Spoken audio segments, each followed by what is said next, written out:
और अब आइए खबरों की शुरुआत करेंगे अहम सियासी खबर के साथ। 2022 में होने वाले विधानसभा चुनाव से पहले नेता, दल और रंग दोनों बदल रहे हैं।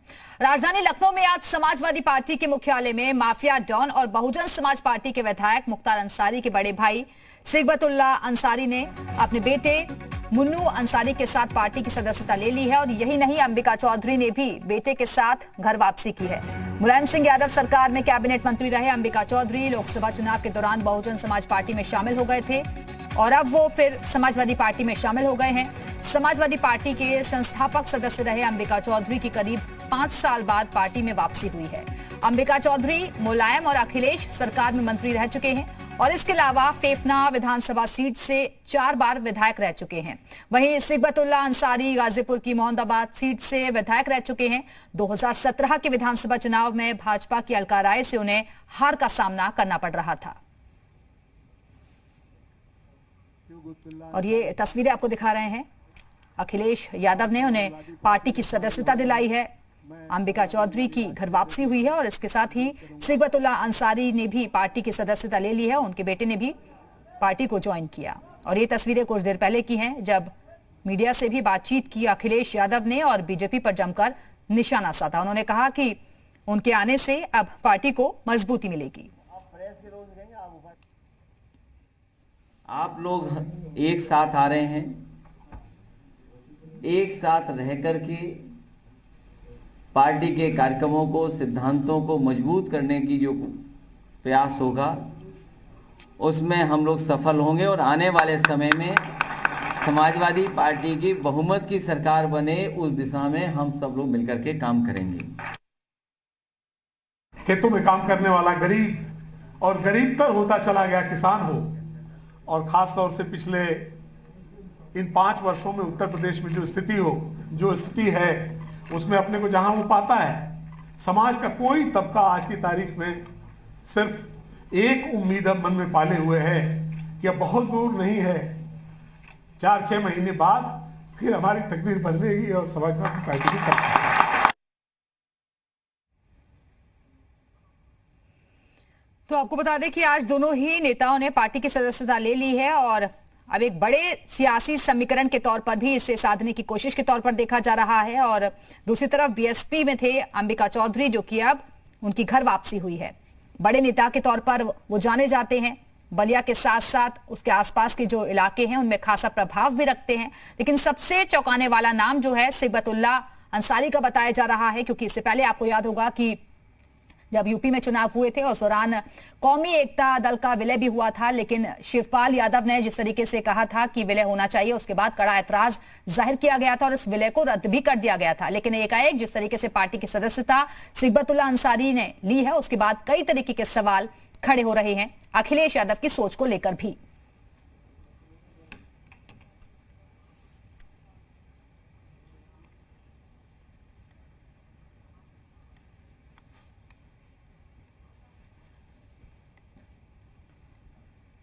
तो अभी तक का सियासी 2012 में कौमी एकता दल से विधायक चुने गए, 2017 में बीएसपी के टिकट पर चुनाव हार गए। बलिया के मूल निवासी हैं अंबिका चौधरी और उनका सियासी सफर किस तरीके का रहा है, तो यह भी आपके लिए जानना बेहद जरूरी है। न्यायिक सेवा की नौकरी छोड़कर राजनीति में आए। अखिलेश सरकार में राजस्व, पिछड़ा वर्ग, कल्याण मंत्री रहे। पूर्व की मुलायम सरकार में भी अंबिका मंत्री रहे थे। मुलायम के बेहद करीबी माने जाते हैं अंबिका चौधरी। सपा छोड़कर बीएसपी में शामिल हुए थे अंबिका चौधरी और अब बीएसपी छोड़कर फिर से समाजवादी पार्टी में शामिल हो गए हैं।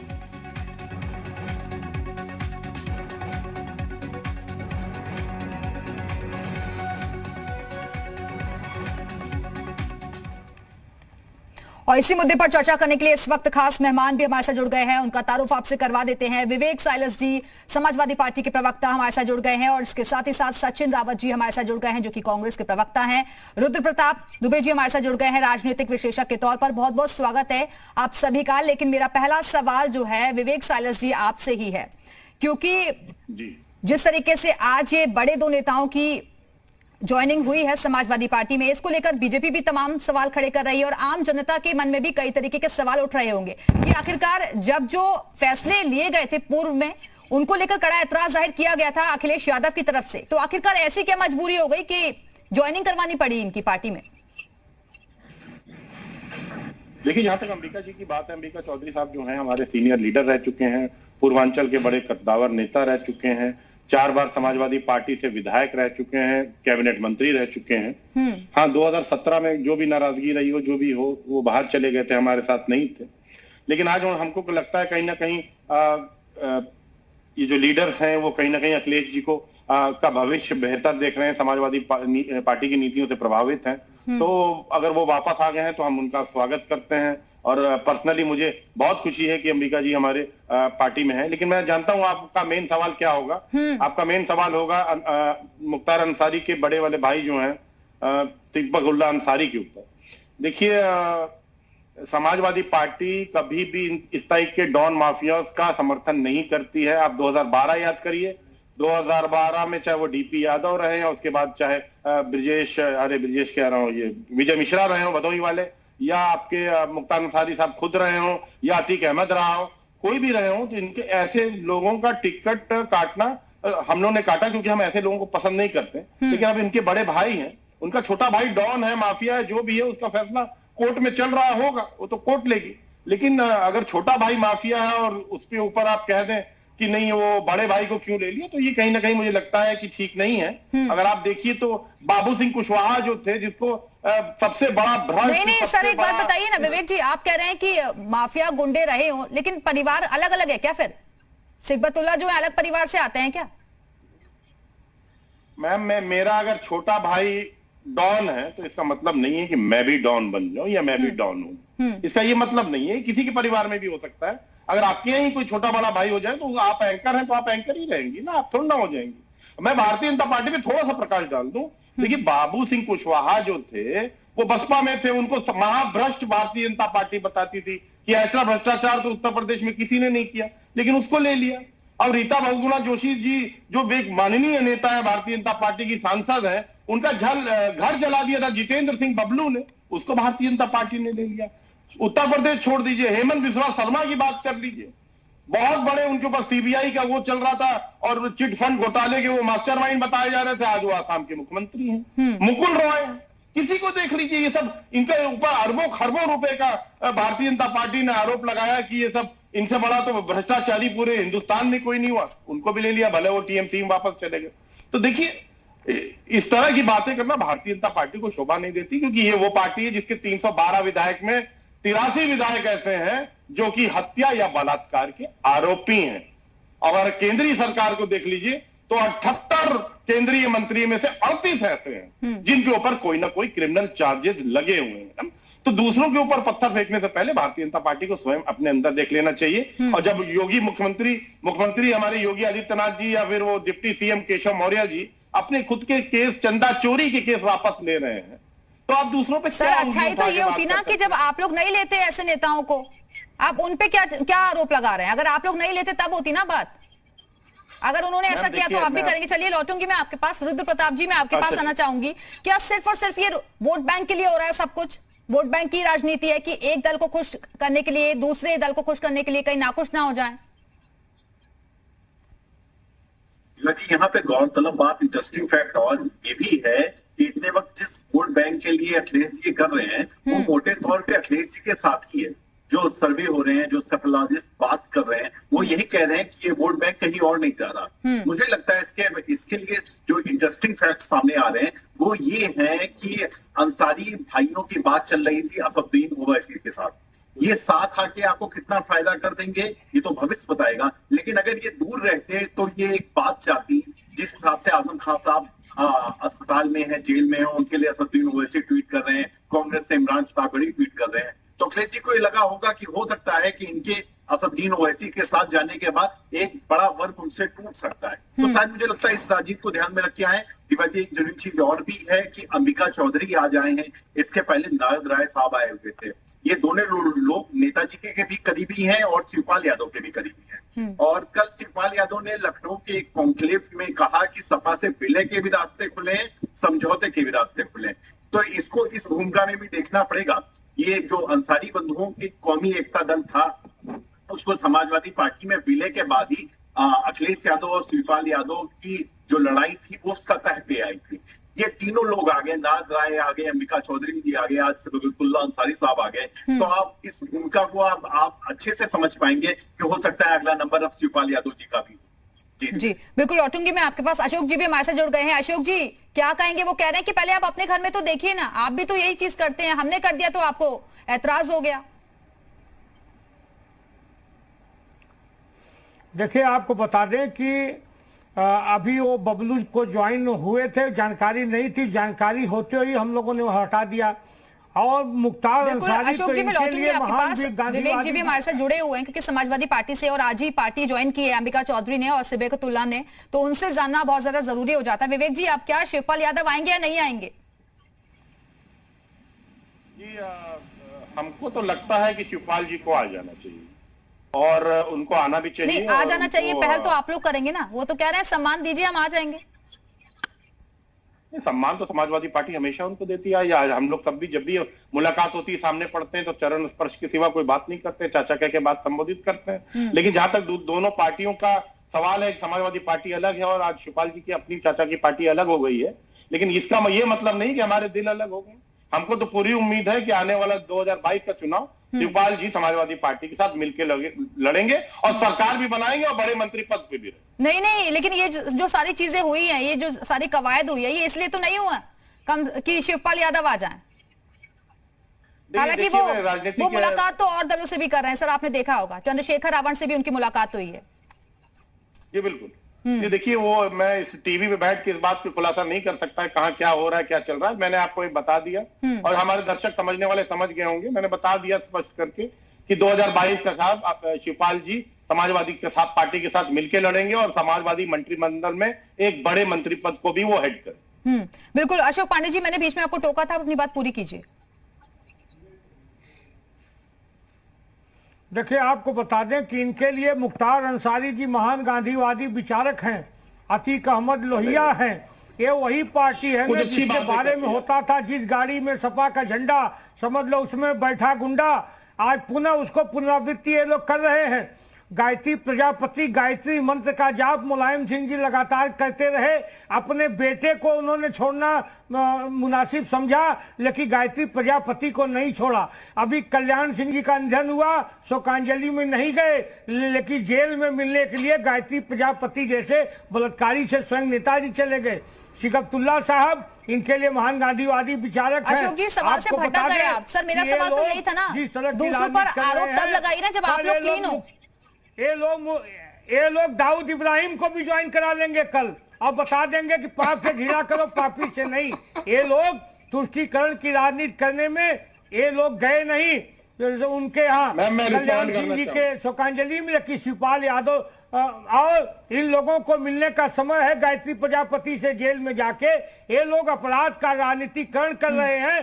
पूरा प्रदेश देख रहा है कि मुख्तार अंसारी एक बड़ा माफिया है और ये उसको उसके भाई सिबगतुल्ला को। सचिन जी के पास आना चाहूंगी। सचिन जी आप क्या कहेंगे? क्योंकि बीजेपी कह रही है कि हम तो गुंडों माफियाओं पर नकेल कस रहे हैं, मुख्तार अंसारी को जेल तक पहुंचाया और माफियाओं की संपत्ति तक कुर्क कर रहे हैं, और समाजवादी पार्टी क्या कर रही है?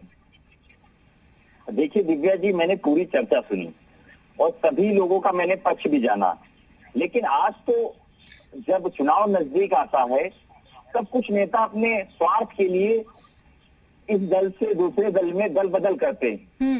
लेकिन जिस तरह से विवेक जी ने पहली बार में ही उनको सफाई देनी पड़ गई, आपने सवाल भी नहीं पूछा और उन्होंने सफाई दी कि मुख्तार अंसारी के छोटे बड़े भाई हैं और मुख्तार अंसारी पे गैंगस्टर और कई गंभीर धाराओं में मुकदमे चल रहे हैं, लेकिन उनके भाई पाक साफ हैं, लेकिन परिवार तो एक है। इससे स्पष्ट हो गया कि अपराधियों को हमेशा संरक्षण समाजवादी पार्टी ने दिया और लगातार देखा होगा आपने, पूरे उत्तर प्रदेश में देखा 2012 से लेकर 2017 तक अपराधीकरण हुआ। थानों में बैठ करके एक विशेष वर्ग को लगातार आगे करके और एक कौम को लगातार आगे करके इन्होंने अपराधीकरण किया और उत्तर प्रदेश में कई बार दंगे हुए इनकी सरकार में। आज जिस तरह से ज्वाइन हुए हैं मुख्तार अंसारी ब्रदर, मैं मुख्तार अंसारी ब्रदर ही कहूंगा, क्योंकि जिस तरह से मुख्तार लेकिन सचिन जी, अंसारी आप लोगों को तो इस और बार इनके बड़े कंपटीशन में भाई- मुकाबले में मान ही नहीं रही है दोनों पार्टियां। बीजेपी और समाजवादी पार्टी में टक्कर दिख रही है अभी फिलहाल, कांग्रेस कहां है? दिव्या जी, चोर चोर मौसेरे भाई ये लोग, इन लोगों ने उत्तर प्रदेश को लूटा है। अच्छा, और उन्हीं मैं चोर के एक साथ तो बात गए थे कहना पहले आप। चाहूंगा कि उत्तर प्रदेश को गर्क में डालने के लिए समाजवादी पार्टी, बहुजन समाजवादी पार्टी और बसपा, इन तीनों ने उत्तर प्रदेश को लूटा। और आज जिस तरह से कांग्रेस पार्टी की स्वीकार्यता लगातार जनता के सरोकार से जुड़ती हुई जा रही है। आदरणीय प्रियंका गांधी जी हर मुद्दे पर सरकार से लड़ाई लड़ रही है, वो किसानों का मुद्दा हो, महंगाई का मुद्दा हो, या कानून व्यवस्था का मुद्दा हो, या लगातार महिला सशक्तिकरण सर, जमीन पर कहां है कांग्रेस नजर नहीं आती है। डिजिटली वर्चुअली जुड़ जाना है ये कोई थोड़ी होता है, जमीन पर उतरकर देखना होगा ना कि हालात क्या है, स्थिति क्या है। गुटबाजी अभी से दिख रही है हर जगह।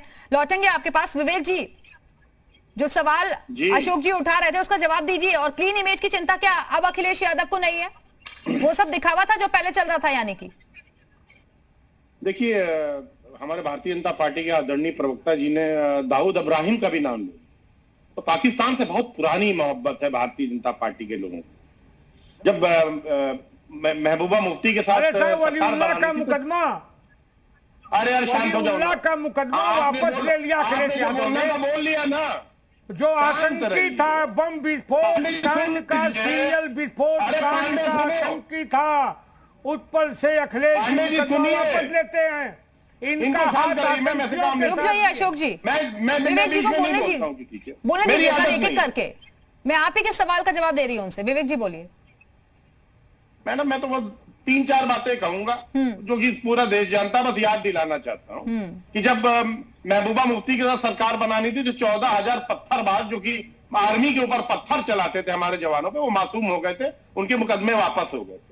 ISI से जांच कराई थी पठानकोट के हमले की, जहां हमारे जवान शहीद हुए थे पठानकोट में, वहां पाकिस्तान की ISI को भारतीय जनता पार्टी ने बुला के जांच कराई थी। तो ये है भारतीय जनता पार्टी के बड़े, तो यहाँ बैठ के बात करते हैं, वहां फ्री की बिरयानी खाते हैं, जिन्ना की बाजार पे पुरानी चीजें आप याद दिला रहे हैं, तो वही हम भी याद दिला रहे हैं ना। वही तो चीजें याद दिला रहे हैं। क्यों बात की? अपने स्टैंड पर तो कम से कम कायम रहना चाहिए ना। आप क्लीन इमेज की चिंता नहीं है क्या अखिलेश यादव को? याद दिलाने दीजिए। सिर्फ और सिर्फ सत्ता चाहिए, कुछ भी करेंगे। दागी भी अच्छे लग रहे हैं, सब अच्छा लग रहा है। देखिए, दागी मैंने पहले भी बोला, दागी अगर भारतीय जनता, अच्छा योगी आदित्यनाथ गब्बर सिंह के साथ क्यों खड़े हो गए मंच पे, माला पहन रहे थे और मेमेंटो ले रहे थे? 51 कुख्यात मुकदमों का अपराधी जिसके ऊपर है, वहां पर वो मुख्यमंत्री जी के मंच पे क्या कर रहा था? साक्षी महाराज सेंगर से क्यों मिलने गए? जेल। और वो जहां आपने हमको चुनाव जिता दिया, बहुत बहुत धन्यवाद आपका।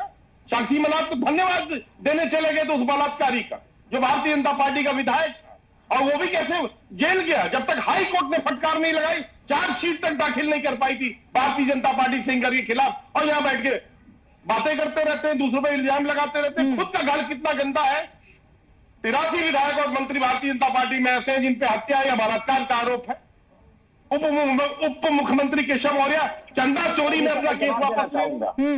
बोलिए अशोक जी। मैं इससे जवाब देना चाहूंगा 10 सेकेंड। बोलिए सर, बोलिए।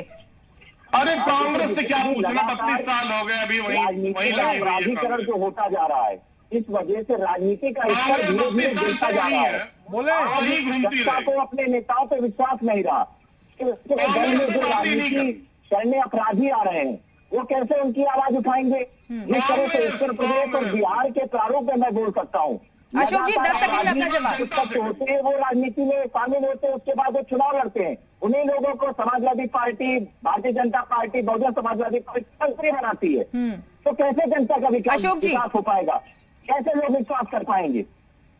अशोक जी लास्ट कमेंट आपका। देखिए, आपको बता दें कि जी मेरा ये मानना है वो हम कि अपराध की और राजनीति की कोई अलग अलग धाराएं नहीं होती। जब कोई राजनीतिक धरना देता है तो उस पर धाराएं अपराधी, इसकी विवेचना जरूर होनी चाहिए। एक कह के बच नहीं सकते।